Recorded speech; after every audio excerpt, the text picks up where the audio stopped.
Hello friends, in today's episode we look into some important tips and tricks on successfully growing fruit trees in containers. Topics like which fruit trees to choose, seed grown versus cuttings grown versus grafted trees, and where to purchase high quality grafted fruit trees, and some very important repotting tips for newly bought plants whether from online nursery or offline. All that's coming up.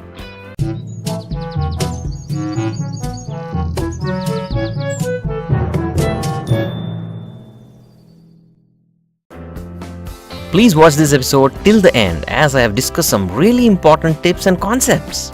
Well, let's look into the topics covered in this episode. Plant purchase, whether seed grown versus cuttings grown versus grafted trees. Then repotting, should I repot immediately after purchase? Then the 10 golden rules to follow while repotting a plant. Then finally the common care tips for growing fruit trees. Well, let's begin with the plant purchase. I'm sure most of us might have this question in mind. Growing from seeds versus growing from branch cuttings, or choosing to purchase a grafted tree. Which one do you think you should opt for? First of all, growing from seeds is a great fun thing to do, and we all have done it many times for gardening fun and experimenting. But the major disadvantage of the seed grown trees is that they are not true to seed, meaning they may not produce the identical fruit tree, and moreover it might take ages for the seed grown trees to produce fruits. But of course there are some exceptions. Secondly, plants grown from cuttings, including the air layering method, may produce the genetic clones of the parent tree. Fruit trees such as figs, pomegranates, mulberries and many others are generally grown by this method. But the major problem with this method is they do not have enough roots developed to support fruit production, and moreover there are only fibrous roots and no tap roots, which are important for fruit trees for anchorage. Whereas the seed produced plants have a well developed tap root system, and this concept is used in grafting. The rootstock, which is the lower portion of the plant with strong root system, and the scion, which is the branch from the selected delicious fruit trees which is grafted onto the rootstock. We have discussed various types of grafting and its advantages in another detailed episode. You can check that link in the description. Well, having said that, it's time to choose which trees to purchase for your container gardening. It's obvious that grafted trees, especially the dwarf varieties, are the best one to grow in containers. These are some of the fruit trees I purchased online from nurserylife.com, which I think is the largest online nursery in India. As you can see, this is a healthy mulberry tree loaded with delicious fruits. This is a grafted tree. Then this is another great grafted pomegranate tree. Then this is a fig tree and looks fine and healthy. This is a banana tree, and the last one is a cashew tree, which is again a grafted tree. I also got some free gifts with my purchase. This looks like lavender. This is some flower booster fertilizer. So far, I'm extremely happy with these plants. Look at the potting mix they have used, it's really awesome.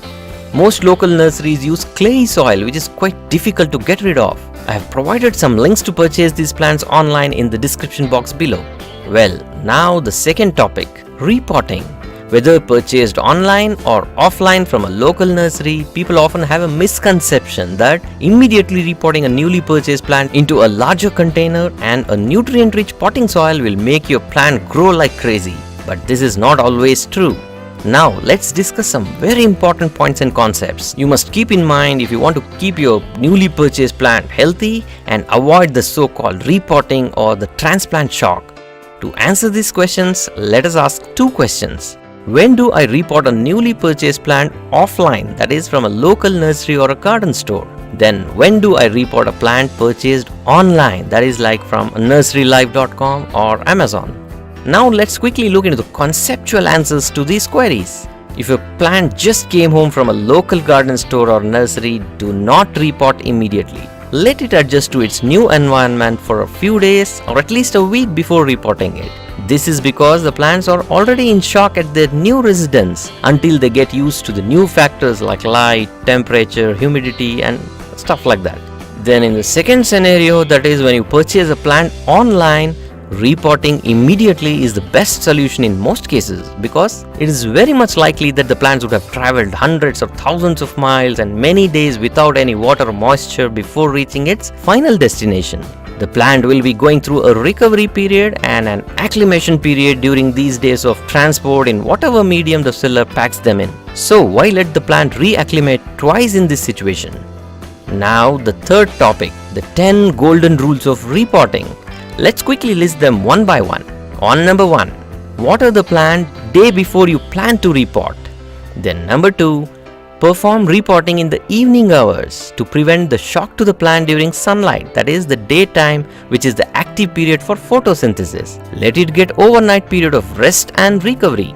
Then on number 3, to remove the root ball, gently tap the rim of the pot to a hard surface like a table or a counter. This is to loosen the root ball instead of pulling it with force, which can damage the roots or the stem. If the root ball resists to come out, run a knife between the pot and the root ball to loosen the root ball.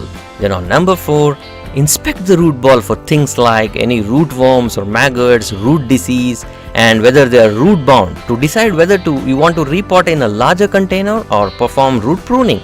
On number 5, choosing the right container. For fruit and vegetable plants, especially if you are growing on terrace, choose fabric grow bags as your first preference.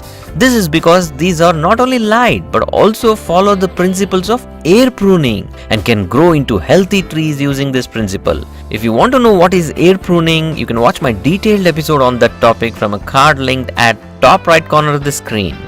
Then it is also very important to choose a pot that is of appropriate size for the plant. Like you should never repot a 6-inch pot plant into a 14-inch or a very large pot. Go step by step. Choose 1 or 2 steps higher, like 6-inch pot you can repot in a 8-inch or a 10-inch container and so on. Then on number 6, drainage holes. This is probably the most important factor you should consider. If you do not make enough drainage holes at the bottom of the pot, your plant will stand in water and this will lead to root rot and death of the plant. On number 7, choosing the right soil.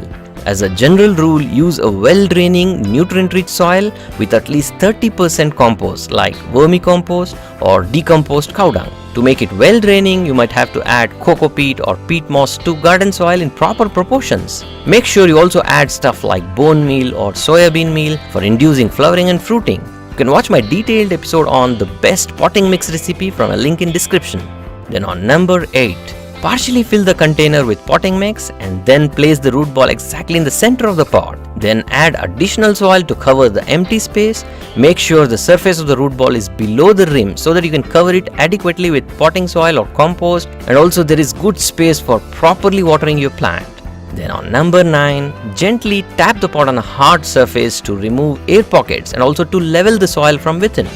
Then on number 10, finally, after repotting, water the plant thoroughly, and this also removes leftover air pockets and stuff like that. Then to counter the repotting or the transplant shock, you can follow these simple steps. That is, water the plant with Epsom salt solution weekly once for about a month. The dosage is 1 teaspoon Epsom salt per liter of water. Finally, keep the plant in indirect sunlight or under a green shade net for at least a week before shifting it to full sunlight. Plant-specific care tips for individual fruit trees will be discussed in separate, detailed episodes. Regarding the common care tips for fruits and vegetable plants, please watch my detailed episode from this end screen link circled right here. So, there you have it folks. Please give me a thumbs up if you found this video helpful. Also share this with your gardening friends. Comment below with your experience and feedback. Consider subscribing if you're new to the channel. Happy gardening!